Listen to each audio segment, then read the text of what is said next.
In this video, I'm going to show you how to make a super simple circular motif, but at the same time add incredible volume and height to your fabric, which would make it excellent for pot holders, for rugs, for anything where you need a little extra thickness without adding a double layer of fabric. And all we're going to be doing is working our half double crochets in an unusual position. So let's get started. We're going to start with a chain 4, slip stitch to the 4th chain from your hook to form a ring, chain 1, and single crochet in the ring.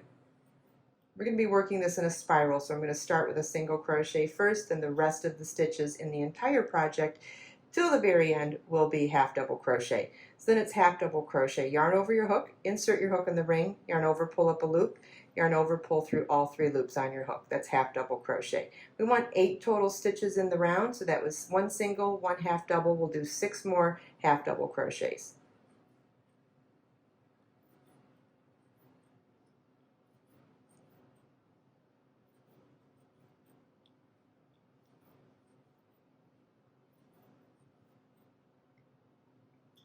Okay, we're not going to be joining our round. We're going to be working in a spiral. This is what your work should look like at the end of round 1. You should have 8 stitches. We're going to work through the back loop only of this next stitch, which is a single crochet. So we're going to work half double crochet 2 times in the back loop of that first single crochet. Okay, now in this next half double crochet, notice there's a 3rd bar here. There's the front loop, the back loop, and then there's this loop behind the stitch. That's where we're going to be working the rest of our stitches throughout this project. So for the next 7 stitches, we're going to work 2 half double crochets in each of those not back loop, the loop behind the stitch. So yarn over, insert your hook in that loop behind the stitch, yarn over, pull up a loop, yarn over, pull through 2. And we'll do that a 2nd time. Okay, then in the next stitch, and if you're not sure where to work, you want to make sure that the front and back loop of your stitch is facing forward. So you're going to tip your work back a little bit to make sure you get into that loop behind the stitch.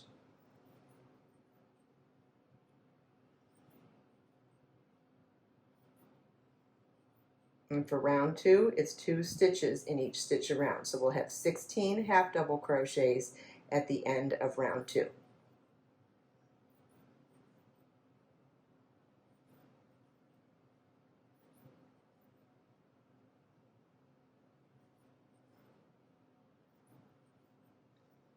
Okay, I now have 16 stitches, so I'm at the end of round 2. Round 3 begins with 2 half double crochets in the first stitch, and then 1 half double crochet in the next stitch. And you want to repeat that a total of 8 times.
And this is what your work should look like at the end of round 3. Remember, we're working in that loop behind the stitch, so you're going to see the front and back loop and then that 3rd loop behind the stitch.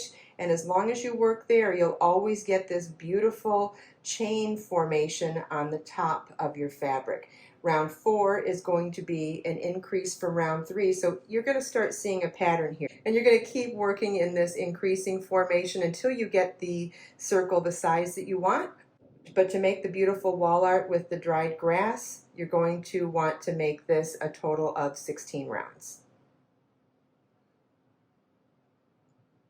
So for round 4, it's going to be 2 half double crochets in the first stitch and 1 each in the next 2 stitches.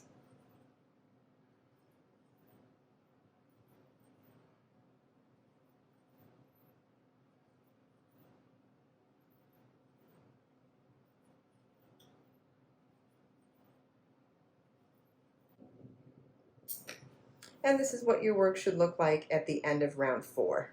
Round 5 is going to start with 2 half double crochets in the first stitch, then 1 half double crochet into each of the next 3 stitches. And you want to repeat that a total of 8 times.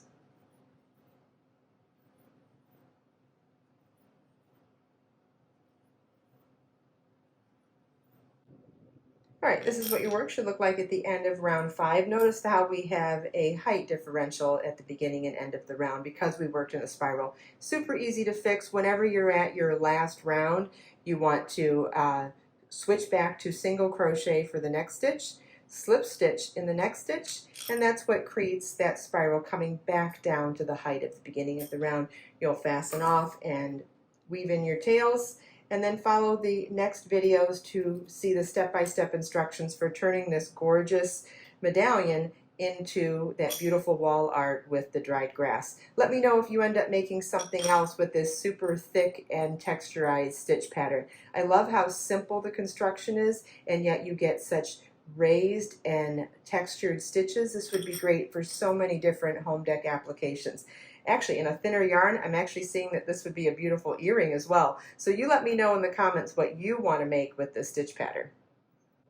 And don't forget to follow the link in the video description to download the pattern with detailed step-by-step instructions and detailed chart for not only how to make this crochet piece, but also step-by-step how to turn it into this gorgeous wall art with a few very simple and inexpensive supplies.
If you have any questions at all, please feel welcome to leave them for me in the comments. Let us make time to create, share, and inspire today and every day. I'll see you in the next video.